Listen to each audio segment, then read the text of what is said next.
ಅದೇ ರೀತಿ ಏನು ಒಂದು ಹಿಂದುಳಿದ ವರ್ಗಗಳ ನಿವೇಶನಗಳು ಯಾರಿಗಾಗಲಿಲ್ಲ ಸಂಘಗಳಿಗೆ ಆ ನಿವೇಶನವನ್ನ ಕೊಡ್ತಕ್ಕಂಥ ಕೆಲಸವನ್ನ ನಮ್ಮ ಒಕ್ಕೂಟದಿಂದ ಮನವಿ ಮಾಡಿದಾಗ ಮಾನ್ಯ ಮುಖ್ಯಮಂತ್ರಿಗಳಾದ ಮಾಜಿ ಮುಖ್ಯಮಂತ್ರಿಗಳಾದ ಸಿದ್ದರಾಮಯ್ಯನವರು ಅದಕ್ಕೆ ಸ್ಪಂದಿಸಿ ಜಾಗವನ್ನ ನಿವೇಶನಗಳನ್ನ ಮಂಜೂರು ಮಾಡಿದ್ರು. ಆದರೆ ಕೆಲವು ಬಡಬದ ಹಿತಾಸಕ್ತಿಗಳು ಹಿಂದುಳಿದ ವರ್ಗಗಳಿಗೆ ಆ ನಿವೇಶನಗಳನ್ನ ಸೇರಬಾರದು ಅನ್ನೋ ನಿಟ್ಟಿನಲ್ಲಿ ಹೈಕೋರ್ಟ್ ಅಲ್ಲಿ ಸ್ಟೇ ತಂದಿದ್ದಾರೆ. ಇವತ್ತು ಕೂಡ ಸ್ಟೇ ಕೇಸಲ್ಲಿ ಕೋರ್ಟಲ್ಲಿ ಕೇಸ್ ನಡೀತಾ ಇದೆ. ನಾವು ಮುಂದಿನ ಏನು ಒಂದು 11ನೇ ತಾರೀಕು ಸೆಪ್ಟೆಂಬರ್ ಭಾನುವಾರ ನಡೆತಕ್ಕಂಥ ಈ ಒಂದು ಸಮಾವೇಶದಲ್ಲಿ 6ನೇ ತಾರೀಕು ಸೆಪ್ಟೆಂಬರ್ ನಡೀತಕ್ಕಂಥ ಏನು ಒಂದು ಈ ಜಾಗೃತಿ ಸಮಾವೇಶ ಮತ್ತು ರಜತ ಮಹೋತ್ಸವದಲ್ಲಿ ಬಂದಿರತಕ್ಕಂಥ ಮುಖ್ಯಮಂತ್ರಿಗಳು ಮಾಜಿ ಮುಖ್ಯಮಂತ್ರಿಗಳು ಎಲ್ಲರ ಸಮ್ಮುಖದಲ್ಲಿ ಅವತ್ತು ಅದನ್ನ ಬೇಡಿಕೆಗಳನ್ನ ಕೊಡಲಿಕ್ಕೆ ನಾವು ಮನವಿಯನ್ನು ಕೊಡುವ ನಿಟ್ಟಿನಲ್ಲಿದ್ದೀವಿ. ಮತ್ತೆ ಇನ್ನೊಂದು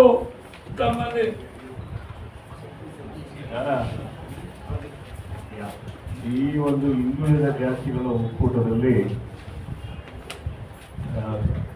ಉಪಮುಖ್ಯಮಂತ್ರಿಗಳು ಕೂಡ ಭಾಗವಹಿಸ್ತಾರೆ. ಜಿ ಪರಮೇಶ್ವರ್ ನಮ್ಮ ಬರುತ್ತೆ ಅದನ್ನೆಲ್ಲ. ಆಮೇಲೆ ಈ ಒಂದು ಕಾರ್ಯಕ್ರಮವನ್ನು ಅರಮನೆ ಮೈದಾನದ ಕುಪ್ಪುರವಾಸಿನಿಯಲ್ಲಿ ಮಾಡಬೇಕಂತ ನಾವು ತೀರ್ಮಾನ ಮಾಡಿದ್ದೀವಿ. ಹಾಗಾಗಿ ಎಲ್ಲ ಹಿಂದುಳಿದ ಜಾತಿಗಳನ್ನೇ ನಾವು ಕರಿತಿರೋದು. ಸರ್ಕಾರಕ್ಕೆ ಮತ್ತೆ ನಾವು ಆ ಹಿಂದುಳಿದ ಜಾತಿಗಳ ಒಂದು ವೇದಿಕೆಯಿಂದ ನಾವು ಸರ್ಕಾರವನ್ನು ಒತ್ತಾಯ ಮಾಡ್ತೀವಿ. ಯಾರೇ ಮೇಲ್ಜಾತಿಯನ್ನು ನಾವು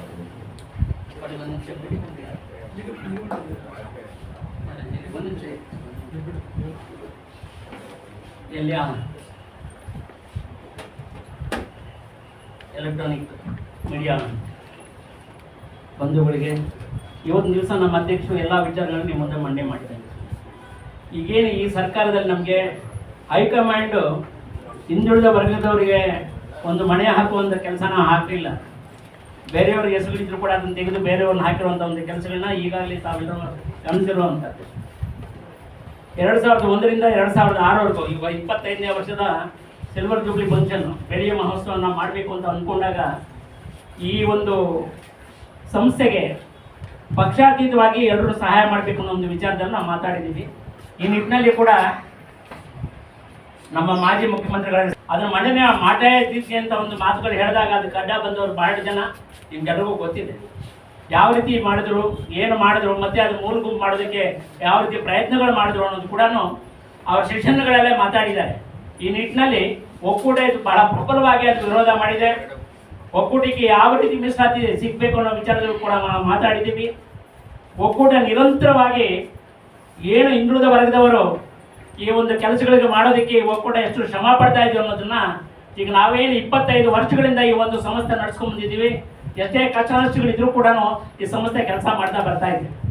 ಈ ನಿಟ್ಟಿನಲ್ಲಿ ಈಗ ನಮ್ಮ ಅಧ್ಯಕ್ಷರು ಅನೇಕ ಜಿಲ್ಲೆಗಳಲ್ಲಿ ಒಂದು ಎಲ್ಲ ರೀತಿಯ ಒಂದು ಸಂಘಟನೆ ಮಾಡೋದಕ್ಕೆ ಪ್ರಯತ್ನ ಮಾಡಿದ್ದೀವಿ. ಈಗ ಹಿಂದುಳಿದ ವರ್ಗದವರು ಮಾತ್ರವೇ ಈ ಸಮಾವೇಶದಲ್ಲಿ ಭಾಗಿಯಾಗ್ತಾರೆ. ಇದನ್ನು ನಮ್ಮ ಅಧ್ಯಕ್ಷರು ಕೂಡ ಒತ್ತಿ ಹೇಳಿದ್ದಾರೆ. ಈ ನಿಟ್ಟಿನಲ್ಲಿ ಮುಂದೆ ಆಗುವಂಥ ಒಂದು ವಿಚಾರಗಳಲ್ಲಿ ನಾವೆಲ್ಲರೂ ಒಗ್ಗಟ್ಟಾಗಿ ಕೆಲಸ ಮಾಡಿ ಏನು ಇವತ್ತು ಹಿಂದುಳಿದ ವರ್ಗದವ್ರಿಗೆ ಆಗ್ತಾ ಇರೋ ಅನ್ಯಾಯದ ಬಗ್ಗೆ ನೀವು ಕೂಡ ಧ್ವನಿ ಆಗಬೇಕು ಅಂತ ನಾನು ನಿಮ್ಮಲ್ಲಿ ಕಳ್ಕೊಳ್ಳಿಕ್ಕೆ ಪ್ರಾರ್ಥನೆ ಮಾಡ್ತೀನಿ.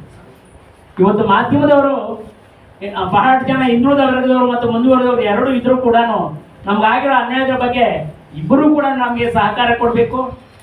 ಈ ಒಂದು ಏನು ಇವತ್ತು ಮೀಸಲಾತಿ ಬಗ್ಗೆ ಏನೇನು ತೊಂದರೆಗಳಾಗ್ತಾ ಇದೆ ಇದೆಲ್ಲ ನಿಮ್ಗೆ ಗೊತ್ತಿರುವಂಥ ವಿಚಾರವೇ. ಆದ್ದರಿಂದ ಮುಂದುವರೆದ ಜನಾಂಗಕ್ಕೆ ನಾವು ಕೊಡಬೇಡಿ ಅಂತ ಯಾವತ್ತೂ ಹೇಳ್ತಾ ಇಲ್ಲ. ಆದರೆ ನಮ್ಮ ಅನ್ನಕ್ಕೆ ಕೈ ಹಾಕ್ಬೇಡಿ, ನಮ್ಮ ತಟ್ಟೆಗೆ ಕೈ ಹಾಕಬೇಡಿ ಈ ಮಾತನ್ನ ನಾವು ಒತ್ತಿ ಹೇಳ್ತಾ ಇದ್ದೀವಿ. ಇದನ್ನ ನಾವು ಈ ಜಾಗೃತಿ ಮೂಡಿಸಿ ಎಲ್ಲ ಜಿಲ್ಲೆಗಳಿಂದ ಹಿಂದುಳಿದ ವರ್ಗದವರು ಬರ್ತಾ ಇದ್ದಾರೆ. ಈ ಒಂದು ಕಾರ್ಯಕ್ರಮ ನಾವು 30ನೇ ತಾರೀಕು ಬಹಳ ಗ್ರ್ಯಾಂಡ್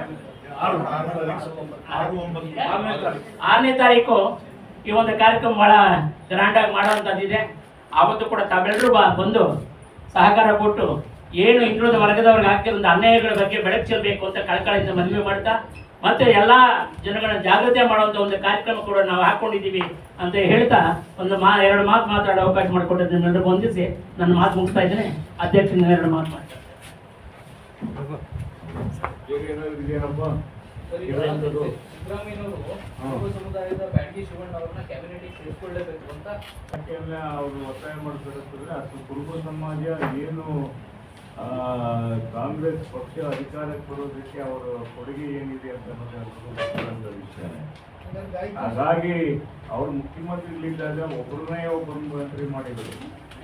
ಯಾಕೆಂದ್ರೆ ನಾವು ಕೇಳಿದಾಗ ನಾನೇ 34 ಮಂತ್ರಿಗಳನ್ನು ನಾನೇ ಇರಬೇಕು, ನಾವು ಅವ್ರಿಗೂ ಕೊಡಿ ಅಂತ ಕೇಳ್ತಿದೀವಲ್ಲ, ಮುಂದೆ ಮುಗಿಸ್ತಾ ಕೇಳ್ತಾ ಇದೀವಿ.